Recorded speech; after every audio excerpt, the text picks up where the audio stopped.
Disney's 5-minute Under the Sea stories. Today's story, The Little Mermaid. Ariel makes waves. Ariel was enjoying breakfast with her sisters and their father, King Triton, which was always a wonderful way to start the day together.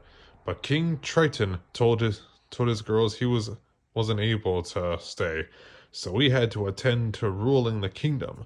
Ariel was disappointed because days with her father were her favorite. But her sisters had a plan. They were going to play Ride the Current at the Reef. Once they got there, the girls counted 1, 2, 3, and flung themselves into the rushing water. Ariel, Aquata, and Adrina swam back into the current after an exciting ride, but something didn't feel right. As they tried to move towards slower water, they realized they were stuck. They swam harder and faster, but the current was holding them in place. Not only were they caught, they were being pushed further and further from home. To make matters worse, the strong current picked up mud from the seafloor, making it impossible for them to see anything. Far from home and unable to spot the route back, the girls were lost at sea. How are we going to get home? Andrina wondered aloud. Fortunately, Ariel had an idea. If they swam up to the surface, they could look for the reef. We're not supposed to go there, Aquata warned, but Ariel knew it was their only hope. She grabbed her sister's hands and swam to the surface.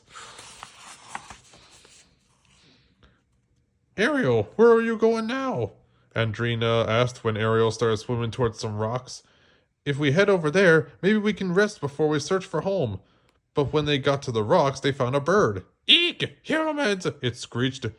We're not going to hurt you, Ariel assured it. We're mermaids, and we're lost and can't find our way home. Mermaids? The bird said. I haven't seen mermaids in years. Wait, you've seen mermaids before? Aquata asked. Do you remember where? It was in a little cove that way, the bird said, pointing it with its small wing. Then we need to go that way to get home. I know who can help, the bird said, then flapped away. Moments later, it was back, with dolphins. These fellows will pull you for a while. Oh, thank you, Ariel said. I hope you get home soon, the birds called as it flew away. The girls held tight to the fins of the dolphins' backs, while the dolphins skipped along the water and splashed through the waves. When they got closer to the cove, the sisters thanked the dolphins for the lift and dove back into the water, hoping they were close. But when two hulking shapes came into view, the girls froze. Sharks, Ariel whispered, then swam with her sisters for the first hiding place they saw, a shipwreck. They stopped just inside, clutching the edges of the opening and peeking at the sharks. Fortunately, the sharks started swimming further away. Maybe we should stay here a while, just to be safe, Andrina whispered. Or at least safer. When the girls felt safe enough to talk above a whisper, Aquata breathed a sigh of relief. Can you imagine Atina's face when we tell her about this? But Ariel wasn't paying attention. She was exploring the ship.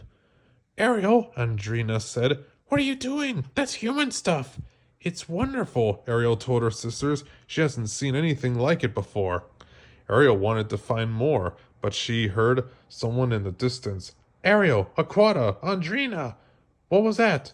Ariel said. Aquata and Adrina's eyes widened, and they all quickly swam out of the shipwreck, where two of King Triton's guards were waiting. The king had sent them to search for his daughters when he heard they were missing.